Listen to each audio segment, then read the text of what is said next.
March 2009. The MGM Grand in Las Vegas buzzed with a different kind of energy that night. This wasn't a championship bout or a title defense. It was a charity exhibition meant to raise money for youth boxing programs.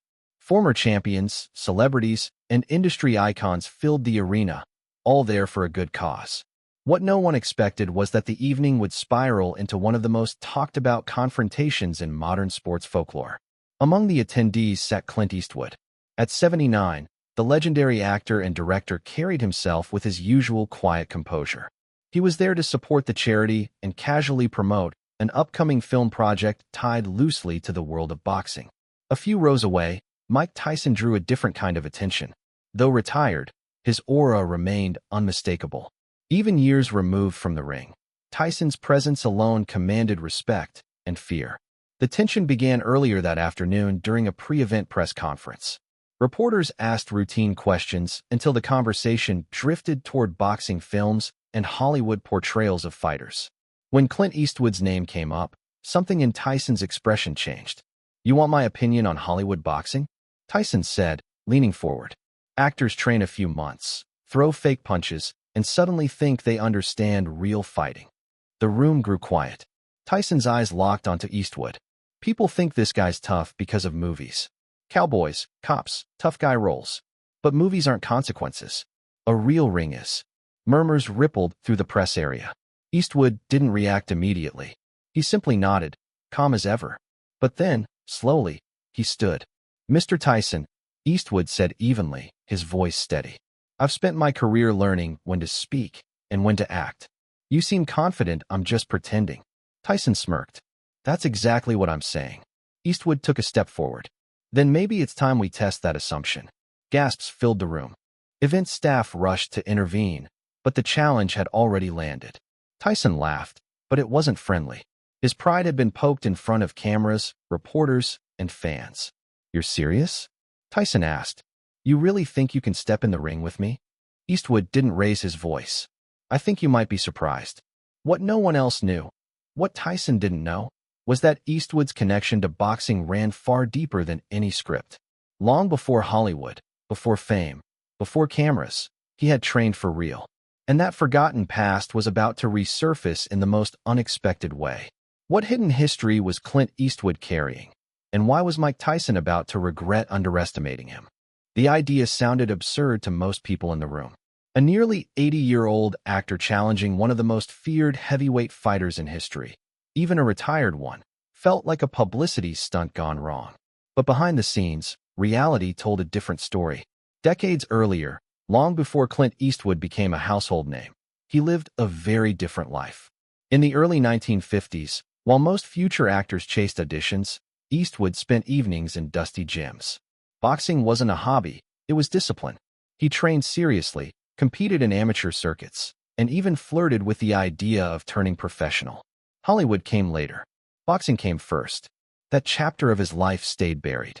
Eastwood never talked about it. He didn't need to. When organizers realized both men were serious, they scrambled. Doctors were placed ringside. Legal waivers were signed. Strict exhibition rules were agreed upon. 3 rounds, protective gear, professional supervision. It was meant to be controlled. Safe. Respectable. But animosity doesn't follow rules that as the crowd gathered. The contrast between the two men became impossible to ignore. Tyson entered the ring with the same predatory confidence that once terrorized heavyweight divisions. His build, his movement, his stare, it all screamed danger. Eastwood followed, taller, leaner, quieter. No theatrics, no bravado, just calm focus. The bell rang. Tyson wasted no time. He charged forward, head moving, fists firing, intent on ending things quickly. This was supposed to be a lesson, Hollywood versus reality. But within seconds, something felt off. Eastwood didn't retreat. Instead, he moved. Smoothly. Efficiently. His footwork cut angles. His jab snapped out with purpose, not power, but precision. Each punch wasn't meant to hurt. It was meant to control space. The crowd leaned forward in disbelief. Tyson pressed harder, frustrated that intimidation wasn't working. Eastwood kept circling, never panicking, never overcommitting. He fought like someone who understood timing more than strength. By the second round, Irritation crept across Tyson's face. This wasn't the outcome he expected. The actor wasn't surviving. He was competing. Then came the moment no one saw coming. Tyson lunged with a heavy hook, putting everything into it. Eastwood slipped just enough and answered with a perfectly timed counter. The punch landed clean. Tyson stumbled. The arena froze as the former heavyweight king lost balance and dropped to the canvas. Not from sheer force, but from surprise, timing, and precision. Silence followed. Mike Tyson was down, but the fight wasn't over. How would the most feared boxer in history respond when his mystique shattered? Tyson rose quickly, embarrassment flashing across his face. The referee checked him, then waved the fight on. But something had changed. The air felt different. The confidence Tyson once radiated had cracked. From that moment forward, he fought cautiously. Gone was the reckless aggression. In its place stood restraint, almost respect. Eastwood, meanwhile, stayed disciplined. He didn't chase glory or attempt a knockout. He boxed smart, controlling distance, choosing moments carefully. The crowd erupted with every exchange. This wasn't about age or strength anymore. It was about mindset. Eastwood's conditioning surprised everyone. Years of physical film work, personal fitness, and old habits long maintained gave him stamina few expected. More importantly, he understood something Tyson had relied on his whole career: psychology. Tyson had built his legacy on fear. But fear only works when the other man believes in it. Eastwood didn't. When the final bell rang, no official winner was announced.